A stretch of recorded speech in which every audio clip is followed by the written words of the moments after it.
అందరికీ నమస్కారం. ఈరోజు న్యూ ఇయర్ అంటే కొత్త సంవత్సరం సందర్భంగా మన ఆశ్రమానికి అయితే బెంగళూరు నుంచి అక్క వాళ్ళు అయితే వచ్చారు. ఎందుకంటే మన యూట్యూబ్ ఛానల్లో మన వీడియోస్ అయితే చూసారంట.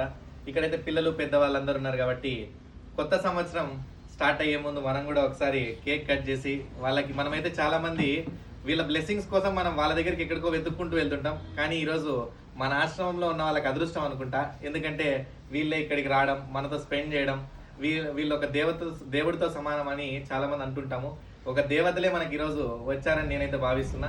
ఈరోజు వీళ్ళు మన ఆశ్రమానికి రావడానికి కారణం ఏంటి, వీళ్ళు మన యూట్యూబ్ ఛానల్లో చూసాక వీళ్ళకి ఏమనిపించింది, ఇక్కడ చూసాక ఏమనిపించింది ఒకసారి అడుగుదాం.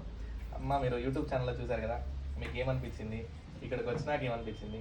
చాలా మంచిగా అనిపించింది. మీరు చేస్తున్నది మంచి పని అనిపించింది. కానీ ఇక్కడ ఆశ్రమం ఉండదు, నాకు తెలియదు. నేను యూట్యూబ్ ఛానల్లో చూసి వచ్చాను. ఎందుకంటే న్యూ ఇయర్ కదా, నూతన సంవత్సరంలో జాయిన్ అవుతున్నాం కాబట్టి అవ్వ తాతల బ్లెస్సింగ్, మీ బ్లెస్సింగ్ కావాలని ఇక్కడికి వచ్చి. మీ బ్లెస్సింగ్స్ గొప్పది. మా బ్లెస్సింగ్స్ కంటే అవ్వ వాళ్ళకి మీరు మా పిల్లల్ని బాగా బ్లెస్ చేయాలా, బాగా మంచి స్థాయికి ఎదగాలని తప్పకుండా వాళ్ళకి బ్లెస్ చేస్తే చాలు. మాదే మాకు మీరు ఇచ్చే పెద్ద గిఫ్ట్. ఓకే అన్న, ఇప్పుడైతే కేక్ కట్ చేద్దాం. కాలు ముక్కోండి, కాలు ముక్కోండి అక్క వాళ్ళకి. చల్లగా ఉండు నాన్న, సదా సరస్వతి ఒక కటాక్షంతో ఎల్లవేళ చల్లగా ఉంటాను.